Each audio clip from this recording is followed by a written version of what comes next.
ആരായിരിക്കും കേരളത്തിന്റെ അടുത്ത മുഖ്യമന്ത്രി എന്ന കാര്യത്തിലുള്ള തീരുമാനം ഇതുവരെ ഉണ്ടായിട്ടില്ല. പ്രഖ്യാപനം നിർണായകമായ പ്രഖ്യാപനം എപ്പോൾ എന്ന കാര്യത്തിലുള്ള വ്യക്തതയും ഉണ്ടായിട്ടില്ല. ഏതായാലും ഹൈക്കമാൻഡിന് മുന്നിൽ കാര്യങ്ങളൊക്കെ ധരിപ്പിച്ചിട്ടുണ്ട്. ഇനി അവർ തീരുമാനമെടുക്കട്ടെ എന്ന നിലപാടാണ് കേരളത്തിൽ മുഖ്യമന്ത്രി കസേരയ്ക്ക് വേണ്ടി നിൽക്കുന്ന മൂന്ന് നേതാക്കളും ഒരുപോലെ മാധ്യമങ്ങളോട് പ്രതികരിച്ചിരിക്കുന്നത്. ഇനി തങ്ങളുടെ പേരിൽ തെരുവിൽ നടന്ന പ്രകടനങ്ങൾ, പരസ്പരമുള്ള പഴിചാരലുകളൊക്കെ അവസാനിപ്പിക്കേണ്ട സമയമായി. അതിന് തൊട്ട് പിന്നാലെ തന്നെ, ആ പ്രഖ്യാപനത്തിനും ആഹ്വാനത്തിനും തൊട്ട് പിന്നാലെ തന്നെ ഫ്ലക്സ് ബോർഡുകൾ ഇന്ദിരാഭവന് മുന്നിൽ നീക്കം ചെയ്യുന്ന ദൃശ്യങ്ങൾ നമ്മൾ കണ്ടു. അതിനപ്പുറത്തേക്ക് ഇപ്പോൾ നടക്കുന്ന ചർച്ചയിൽ എന്തെങ്കിലും പുതിയ അപ്ഡേറ്റുകൾ നൽകാൻ പാകത്തിൽ ഒന്നും സംഭവിച്ചിട്ടില്ല. ഹൈക്കമാൻഡ് തീരുമാനമെടുക്കും എന്ന് പറയുന്നു. ഈ രാജാജി മാർഗിലുള്ള മല്ലികാർജ്ജുൻ ഖർഗെയുടെ വസതിയിൽ 3 മണിക്കൂറായി ചേർന്ന യോഗത്തിന് ശേഷം മൂന്ന് നേതാക്കളും KPCC അധ്യക്ഷനും കേരളത്തിന് ചുമതല വഹിക്കുന്ന ദീപാദാസ് മുൻഷിയും ഒക്കെ അവിടെ നിന്ന് ഇറങ്ങിയിരിക്കുന്നു. ഹൈക്കമാൻഡ് തീരുമാനം അറിയിക്കും എന്ന പ്രതികരണമാണ് അവരുടെ ഭാഗത്തുനിന്നുണ്ടായിരിക്കുന്നത്. അതിനുശേഷം നേതാക്കൾ ഒറ്റയ്ക്ക് നൽകിയ പ്രതികരണത്തിന്റെ കൂട്ടത്തിൽ KC വേണുഗോപാലിന്റെ പ്രതികരണം നമുക്ക് കിട്ടിയിട്ടില്ല. VD സതീശൻ ആഹ്ലാദവാനായിട്ടാണ് അദ്ദേഹം പ്രതികരണം നടത്തിയത്. ഇനി ഹൈക്കമാൻഡ് തീരുമാനിക്കട്ടെ എന്ന് രമേശ് ചെന്നിത്തലയുടെ പ്രതികരണം നമ്മൾ കണ്ടു. ഏതായാലും കേരളത്തിന്റെ ഭാവി മുഖ്യമന്ത്രി നിശ്ചയിക്കാൻ ചേർന്ന യോഗത്തിൽ എന്ത് തീരുമാനമാണ് ഹൈക്കമാൻഡ് കൈക്കൊണ്ടിട്ടുള്ളത്, അവർക്ക് ആ തീരുമാനത്തിലേക്ക് എത്താൻ എന്തായിരുന്നു അവർ മാനദണ്ഡമാക്കിയത്, അത് എളുപ്പത്തിൽ സാധിച്ചു, അതല്ല ഇനിയും ആശയവിനിമയവും കൂടിയാലോചനകളും ഒക്കെ ബാക്കിയാകുന്നുണ്ടോ, മുതിർന്ന നേതാക്കളെ വീണ്ടും വിളിക്കുകയും സോണിയാഗാന്ധിയെ ഉൾപ്പെടുത്തിക്കൊണ്ടായിരിക്കും അന്തിമമായ തീരുമാനം ഉണ്ടാകാൻ പോകുന്നത്, ആ തരത്തിലുള്ള ഒരു സന്ദിഗ്ധാവസ്ഥ ഇപ്പോൾ കോൺഗ്രസ് ഹൈക്കമാൻഡ് നേരിടുന്നുണ്ടോ, ഈ കാര്യങ്ങളൊന്നും നമുക്കറിയില്ല. ഏതായാലും ഡിസിഷൻ പെൻഡിംഗ് ആണ് എന്ന് നമുക്ക് വീണ്ടും പറയാം. തീരുമാനം വരാൻ വേണ്ടിയുള്ള കാത്തിരിപ്പിലാണ് രാഷ്ട്രീയ കേരളം ഉള്ളത്. ഏതായാലും തെരുവിൽ ഇന്ന് കണ്ടിട്ടുള്ള പ്രകടനങ്ങൾ, സൈനപ്രദക്ഷിണം, മുദ്രാവാക്യം വിളികൾ, ഫ്ലക്സും ബാനറുകളും ഉയർത്തൽ തുടങ്ങിയിട്ടുള്ള കലാപരിപാടികൾ അവസാനിപ്പിക്കാനുള്ള ആഹ്വാനമായിരിക്കുന്നു. അതിന്റെ ഭാഗമായി തിരുവനന്തപുരത്തെ KPCC ആസ്ഥാനത്ത് ഇന്ദിരാഭവന് മുന്നിൽ സ്ഥാപിച്ച ACC ജനറൽ സെക്രട്ടറിയുടെ ഫ്ലക്സ് ബോർഡ് നീക്കം ചെയ്യുന്നതിന്റെ ദൃശ്യങ്ങൾ നമുക്ക് കാണാം.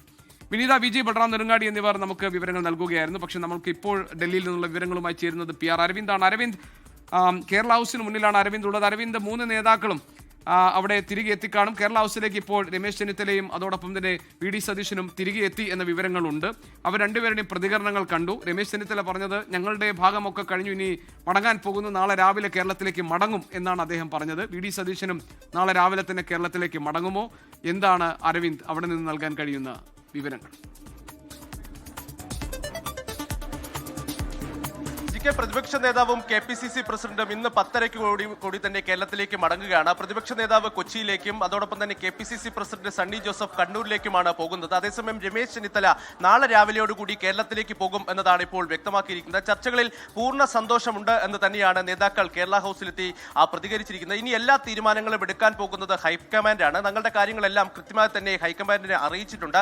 നിരീക്ഷകരടക്കം റിപ്പോർട്ടുകൾ പരിശോധിച്ച ശേഷം ഹൈക്കമാൻഡ്, അതായത് രാഹുൽ ഗാന്ധിയും മല്ലികാർജ്ജുൻ ഖാർഗെയും ചേർന്ന ഒരു തീരുമാനത്തിലേക്ക് എത്തും എന്ന് തന്നെ നേതാക്കൾ വ്യക്തമാക്കിയിരിക്കുന്നു. വലിയ സന്തോഷത്തിലാണ് നേതാക്കൾ കേരള ഹൗസിലേക്ക് എത്തി പ്രതികരിച്ചത്. അതേസമയം തങ്ങളുടെ പേരിൽ ഇപ്പോൾ സംസ്ഥാനത്ത് നടക്കുന്ന പ്രവർത്തകർക്കിടയിലുള്ള പോര് അത് അവസാനിപ്പിക്കണമെന്ന് നേതാക്കൾ ഒന്നടങ്കം പറയുകയാണ്. ഇതിന്റെ ഭാഗമായി ഇപ്പോൾ ഫ്ലക്സുകൾ നീക്കം ചെയ്യുകയും അതുപോലെ തന്നെ മറ്റ് നടപടികളിലേക്കടക്കം പ്രവർത്തകർ കടന്നു കഴിഞ്ഞിരിക്കുന്നു. തങ്ങൾ ഒരുമിച്ച് ഒറ്റക്കെട്ടായി എടുത്ത തീരുമാനമാണ്. കാരണം ഈ മൂന്ന് നേതാക്കളുടെ പേരിൽ കഴിഞ്ഞ ദിവസങ്ങളടക്കം സംസ്ഥാനത്ത് നടന്നത് വലിയ രീതിയിലുള്ള പ്രതിഷേധ പ്രകടനങ്ങളായിരുന്നു, ശക്തി പ്രകടനങ്ങൾ. അത് ഡൽഹിയിലടക്കം നടക്കുന്ന ഒരു സാഹചര്യം ഉണ്ടായിരുന്നു. ഇത്തരം സാഹചര്യങ്ങൾ ഒഴിവാക്കേണ്ടതാണ്.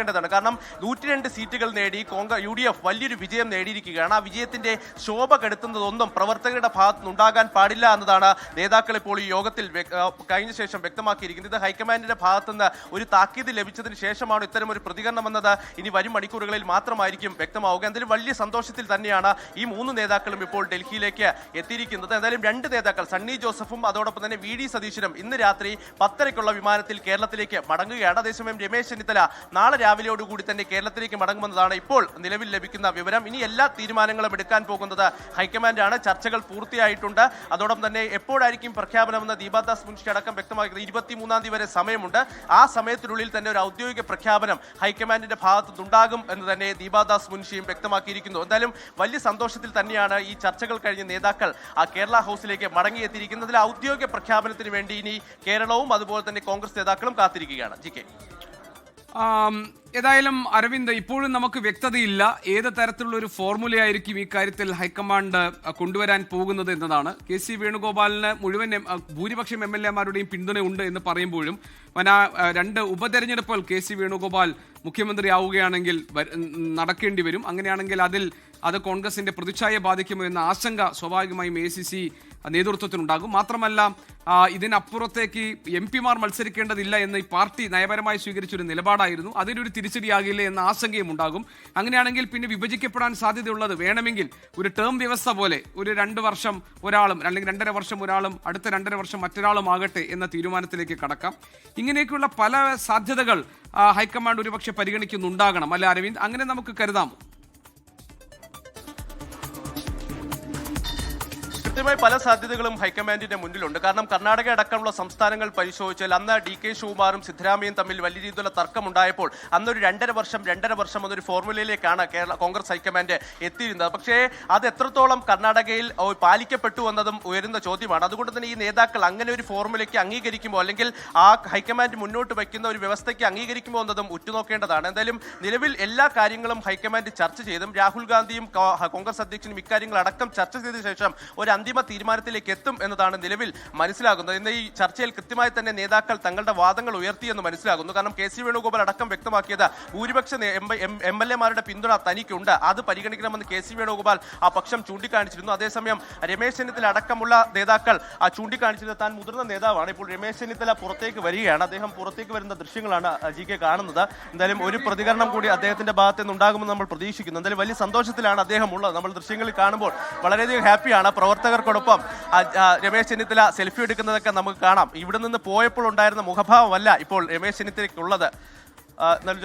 സാറ് വളരെയധികം സന്തോഷത്തിലാണ്.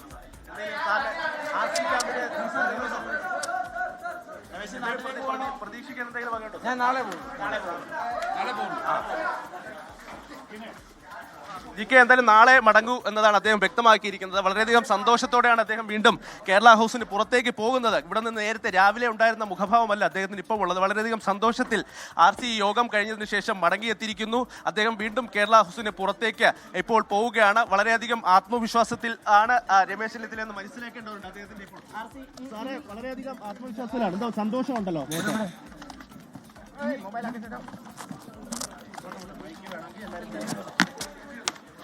GK ഇപ്പോൾ രമേശ് ചെന്നിത്തല പുറത്തേക്ക് പോയിരിക്കുകയാണ്.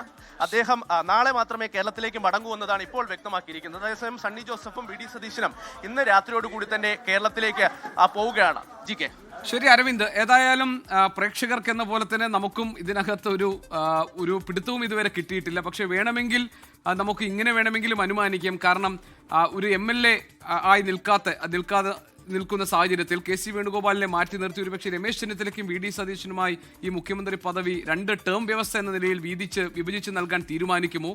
അങ്ങനെയാണെങ്കിൽ മുതിർന്ന നേതാവ് എന്ന നിലയിൽ ആദ്യത്തെ ടേം രമേശ് ചെന്നിത്തലയ്ക്കും രണ്ടാമത്തെ ടേം VD സതീശനും അതിനിടയിൽ അദ്ദേഹത്തിന് ആഭ്യന്തരം പോലുള്ള വകുപ്പുകൾ നൽകുക, ഈ ഒരു തീരുമാനത്തിലേക്ക് എത്തുമോ? അതല്ല KC വേണുഗോപാലിനെ കൂടി ഉൾപ്പെടുത്തിക്കൊണ്ടുള്ള ഒരു ഫോർമുലയിലേക്ക് ആയിരിക്കുമോ കടക്കുക? അങ്ങനെയാണെങ്കിൽ കോൺഗ്രസിന് മുന്നിലുള്ള മറ്റൊരു പ്രധാനപ്പെട്ട പ്രതിസന്ധി എന്ന് പറയുന്നത് അദ്ദേഹത്തിന് 2 ഉപതെരഞ്ഞെടുപ്പുകൾ KCയെ മുഖ്യമന്ത്രിയാക്കുമ്പോൾ വേണ്ടിവരും എന്നതാണ്. അവിടെ തിരിച്ചടി ഉണ്ടാകുമെന്ന ആശങ്ക സ്വാഭാവികമായിട്ടും ഉണ്ടാകും.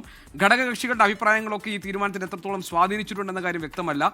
ഏറ്റവും ഒടുവിൽ ഒരുപക്ഷെ തീരുമാനം വരാൻ പോകുന്നത് സോണിയാഗാന്ധിയുടെ അഭിപ്രായങ്ങൾ കൂടി കേട്ട ശേഷമായിരിക്കും. കേരളത്തിലുള്ള കോൺഗ്രസിന്റെ മുതിർന്ന നേതാവ് AK ആന്റണിയുടെയൊക്കെ അഭിപ്രായങ്ങൾ ഒരുപക്ഷെ ഈ ഘട്ടത്തിൽ ഹൈക്കമാൻഡ് തേടിയേക്കാം. ഏതായാലും ഇനി കൂടുതൽ ആശയവിനിമയം വേണ്ടിവരും. കൂടുതൽ കൂടിയാലോചനകൾ കൂടി നടത്തിയ ശേഷമായിരിക്കും ഫൈനൽ പ്രഖ്യാപനം ഉണ്ടാകാൻ പോകുന്നത്. ഒരുപക്ഷെ നമ്മൾ പ്രതീക്ഷിക്കാത്ത തരത്തിൽ ഒരുപക്ഷെ 2 പേർക്കായി ഇത് വീതിച്ചു കൊടുക്കാനുള്ള സാധ്യതയെ തള്ളിക്കളയാൻ കഴിയില്ല എന്നുകൂടി നമുക്ക് ഈ ഘട്ടത്തിൽ